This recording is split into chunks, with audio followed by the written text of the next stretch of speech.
Bismillahirrahmanirrahim. Assalamualaikum warahmatullahi wabarakatuh.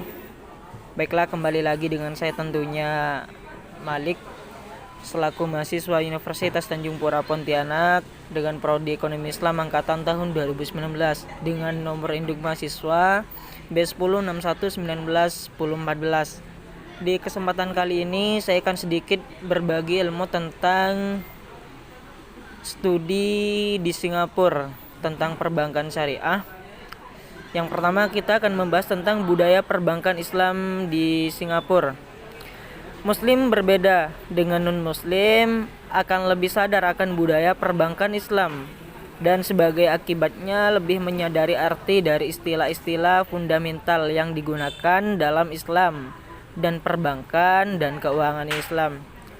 Dasar syariah melarang apa yang disebut riba, yaitu pembayaran atas dan di atas apa yang telah dipinjamkan, yang menyebabkan pembayaran bunga atau riba menjadi salah.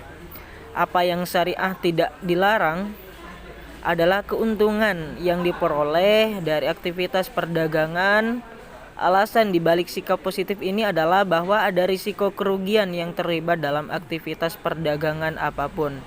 Dengan riba, secara teori tidak ada risiko kerugian. Misalnya, dengan deposito berjangka tetap konvensional, yang harus dilakukan seorang deposan adalah menunggu sebagai sampai tanggal jatuh tempo deposito tiba, dan jika mandat yang dia berikan kepada bank adalah untuk pembayaran kembali modal dan bunga, itulah yang akan didapatkan kembali oleh deposan. Pada dasarnya mendapatkan uang dan deposito berjangka tradisional tidak melibatkan risiko.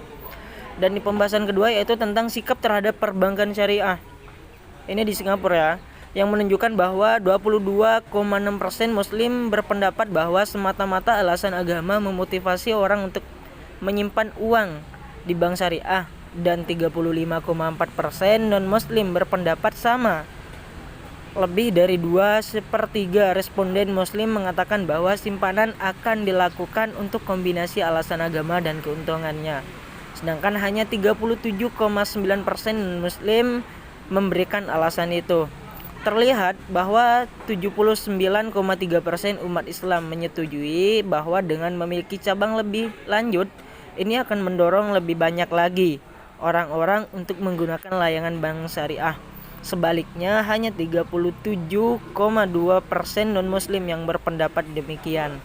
Hal ini mungkin ya menunjukkan bahwa memiliki jaringan cabang bank syariah yang luas dipandang oleh umat Islam sebagai dorongan untuk menggunakan layanan bank syariah. Sedangkan non-muslim melihat hubungan yang kurang kuat antara jumlah cabang yang dimiliki bank dan pemanfaatan layanan keuangan bank.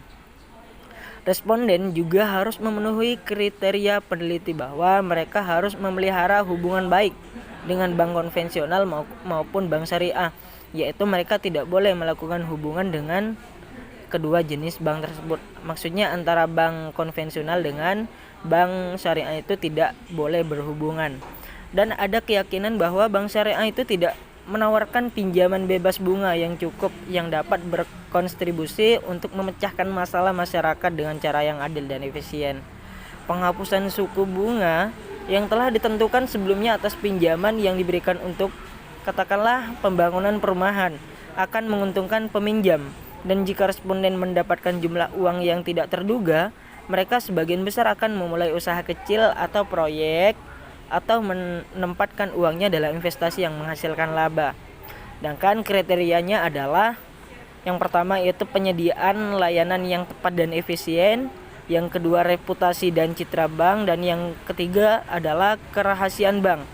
Ada perbedaan ya yang signifikan antara perlindungan kedua jenis bank dalam hal kebijakan penetapan harga adalah ketersediaan kredit dengan persyaratan yang menguntungkan, biaya layanan yang lebih rendah untuk rekening giro dan untuk layanan lainnya, biaya bunga yang lebih rendah untuk pinjaman, pembayaran bunga yang lebih tinggi untuk tabungan, rekening yang secara signifikan lebih penting dalam kegiatannya dengan mereka yang melindungi bank konvensional.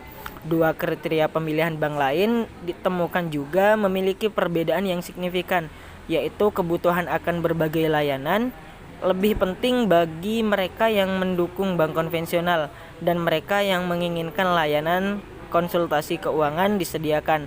Hal ini lebih penting pula bagi mereka yang menggurui bank syariah. Oke, sekian dari saya, semoga bermanfaat. Kurang lebihnya mohon maaf. Sekian dan terima kasih. Wassalamualaikum warahmatullahi wabarakatuh.